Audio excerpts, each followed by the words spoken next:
All right, so yesterday, the White House released its space nuclear policy. It was a 6-page directive for NASA and the Department of Defense to prepare to deploy high-power reactors. We're talking nuclear reactors.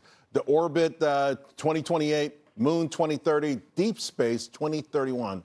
Very ambitious. Now, my next guest, well, he's the author of Space Economy, Capitalizing on the Greatest Business Opportunity of Our Lifetime. With me now, author and venture capitalist Chad Anderson. Chad, I got to tell you,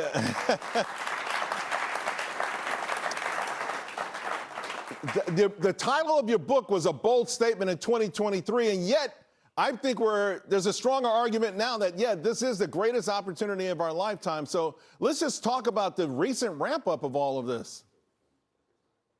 Yeah, and if you think about the fact that I started writing it about a year and a half or 2 years before that, we were really early into this game, but no, things are really picking up. If you think about where we've been and where we're going, kind of everything is coming on the heels of SpaceX and their Falcon 9 launch vehicle.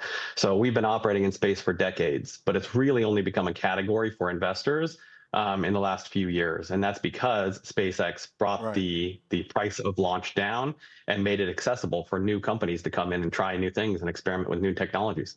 You established this thesis. I was reading about space, and you wrapped it sort of around the history of GPS. And initially, all the experts scoffed, and from what I understand, they're all sort of on board right now. Explain that. Yeah, that's right. So, I mean, it's kind of the space economy is much broader than most people think. I think most people think that, when they think of space, they think of the Apollo moon landings, the International Space Station. But space technologies are really the invisible backbone that powers the global economy. So if you start with GPS, that is the playbook. It was developed by the government, for the government, and really off limits to anyone else by design, until Trimble came along in the 80s. Built commercial GPS receivers and made that really valuable positioning data accessible to the world. Right. We've now had GPS has generated trillions of dollars in economic value.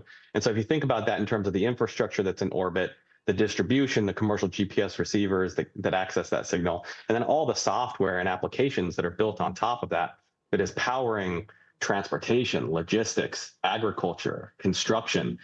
This is really, it really underpins the entire global economy. And that's the opportunity that we're focused on at Space Capital. And I think that's a big driver of the growth going forward and the value of SpaceX as the lead here. I want to zero in on those in a moment, but I do want to ask about the role of government and how important it is, because in your book, you do talk about competition with the Soviet Union and essentially, I guess, winning the Cold War.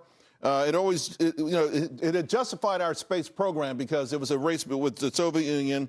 But once they collapsed, Star Wars essentially went away. Americans kind of lost interest as well. Now we have an administration certainly that seems to be really eager to get this going. How important is it for the sort of public-private partnership to make sure that we win this thing? It's essential. I mean, like most new technologies and new markets, it's seeded by the government. The government comes in with programs and is trying new things where markets don't exist yet. And that's what happened in space. And that's what we saw for the first 60 years in space, right? And so that's rapidly changing now with SpaceX coming online and all these new entrants that are following suit. We just had a massive quarter. Q1 saw $36 billion invested into the space economy. That now makes $455 billion invested since 2009, since SpaceX came online. So it's incredibly important. I mean, to your point, we've seen this actually. Golden Dome is kind of an echo of what we saw with the Star Wars program early on, which was really a propaganda campaign to show what we could do in orbit and basically get the Russians to invest heavily into capability to counter that. Golden Dome is like now taking that idea and building out a defense architecture that it's involving a lot of different companies in a lot of different fields. And a lot of those companies are space companies, understanding what's in orbit, how to maneuver around offensive and defensive capabilities. Chad, we're running out of time, and I want to kind of get to the Space Capital, the Space IQ, the work that you have out there. I tell everyone they have to go see it. It's amazing. And would you break down these sort of categories, right? Infrastructure. The $56 billion raised in the last 36 months alone. SpaceX is obviously the signal for that. Also, you know, we go to the next part of this is distribution, which is absolutely amazing. You already mentioned Trimble. Again, $12 billion in the last 36 months. And I think what's amazing to me is all of these companies that are out there, and then there's applications. Another $79 billion in 36 months. And Uber is prominent here. You've got Waymo on the list. And we don't think of those as being part of the space thing. And you just mentioned a minute ago that was part of your thesis.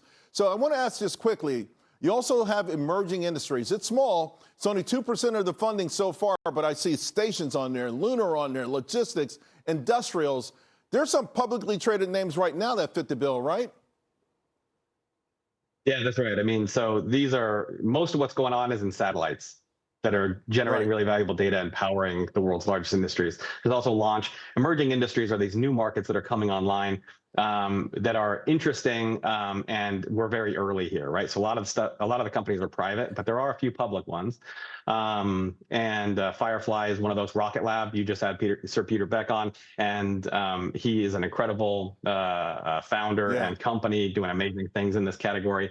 And there's a lot of really interesting private companies that are that will be going, you know, that could be IPO candidates and could be on retail investors' radar soon, like Vast, that's building commercial space stations, Impulse Space, the guy from SpaceX who built all of their rocket engines and their Falcon 9 fleet is now doing mobility in orbit, which, to your point earlier, is a key priority for this administration right now, and integration with Golden Dome. So there's huge opportunity even in these new markets. Yeah, and I know another name you had mentioned was maybe Intuitive Machines, which is publicly traded. But the point is that this is going to be vast. There are going to be so many opportunities out there. Can't wait for the next book, and keep up the great work, Chad. It's really amazing. Thank you. Thank you.